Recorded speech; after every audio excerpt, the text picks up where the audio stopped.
It is a great pleasure to welcome you to St. Thomas the Apostle, Hollywood, an Episcopal parish in the Anglo-Catholic tradition in the Diocese of Los Angeles.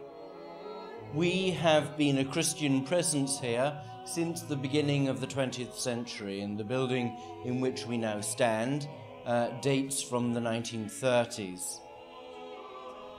The mission of St. Thomas the Apostle, Hollywood, is called by God to be a holy place where love is found, where all are named, where hearts are freed to change the world. Two sisters called the Ogden Sisters, who were Episcopalians, went to the Bishop of the Diocese of Los Angeles and said that they would like a church in Hollywood. The bishop said to them, "Oh no, it's full of orange trees and avocado trees. I doubt very much that there will ever be any need for any church whatsoever in that far-flung part of Los Angeles." The sisters came back. They met with the parishioners and they said, "The bishop doesn't believe, he doubts, so we're going to call it St. Thomas, the doubting apostle." And so he is the patron saint of our building. It began down on Sunset Boulevard in a little storefront. They bought a piece of property, they built a little wooden building, and at a certain point as the parish grew, they knew that they wanted something more substantial. To begin that process, they bought the property that we're standing in today.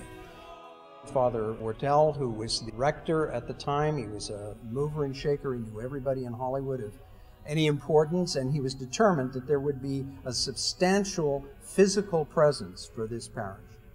And to that end, he sought to build the building that we are in today. And what was designed was a very impressive building in the English Gothic style. And the saddest part about it is it was never finished.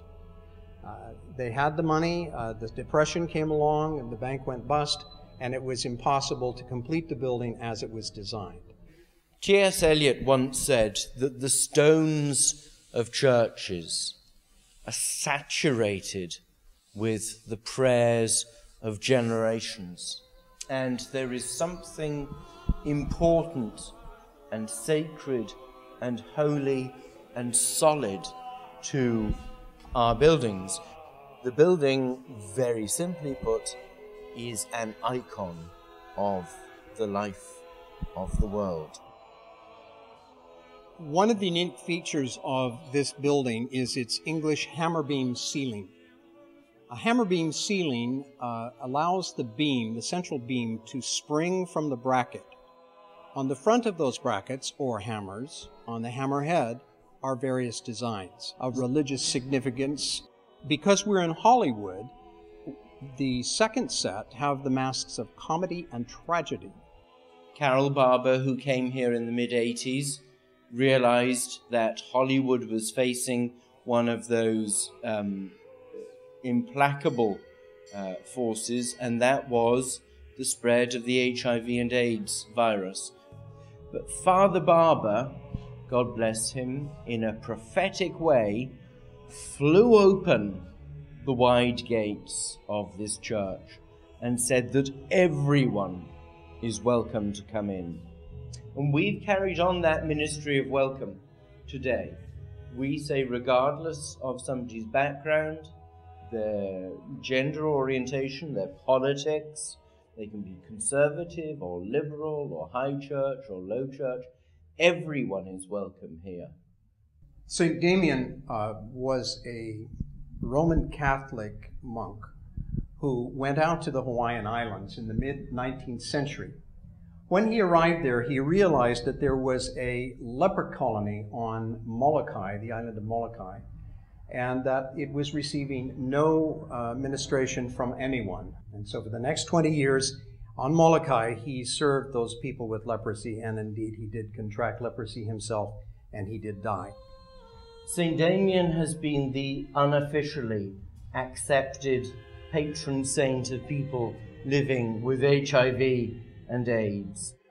This is a very sacred spot. There is an AIDS memorial book where anyone who has died of AIDS may have their name inscribed, and they are prayed for regularly. So we have a great devotion to Father Damien, to now Saint Damien, and this chapel reflects that.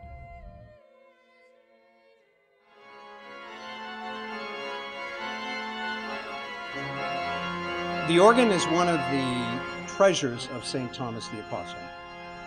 This organ dates only from 1990. However, it has a long history.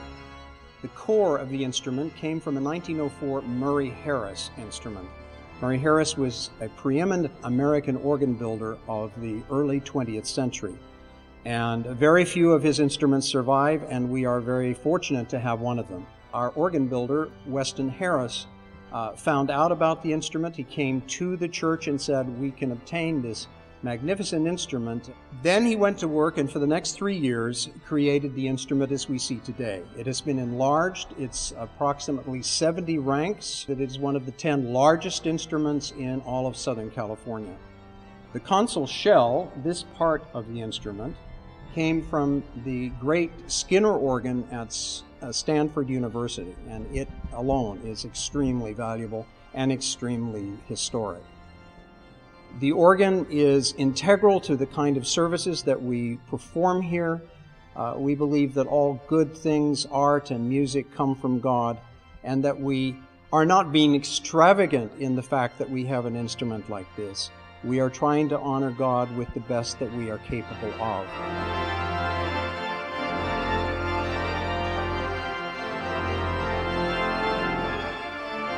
One of the ways that it was hoped that this organ would benefit all who came here was to create a focus of worship and an opportunity of service to many people who were sick and dying.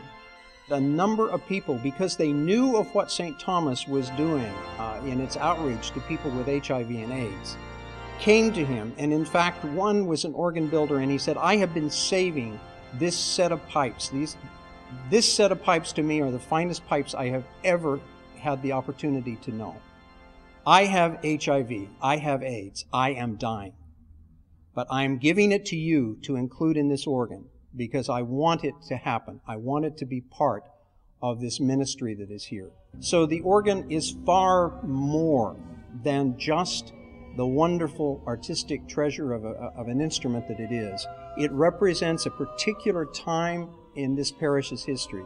It represents the lives of many people now no longer with us that contributed money and various, as I said, bits and pieces of the organ.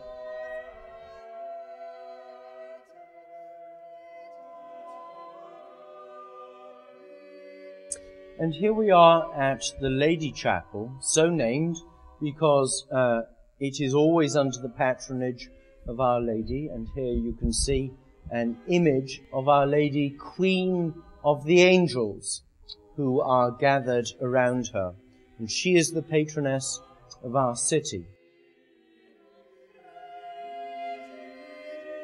The sanctuary is the most sacred, the most hallowed and holy part of an already holy and sacred building. We are a community in transition. We are a community in pilgrimage who travels. We follow the great paschal light by night and the great pillar of cloud by day, which leads us towards the promised land.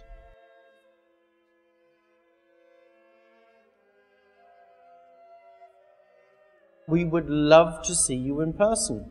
If you have the opportunity to call by and visit, we will be delighted to see you. And we wish God's blessing on each and every single one of God's children.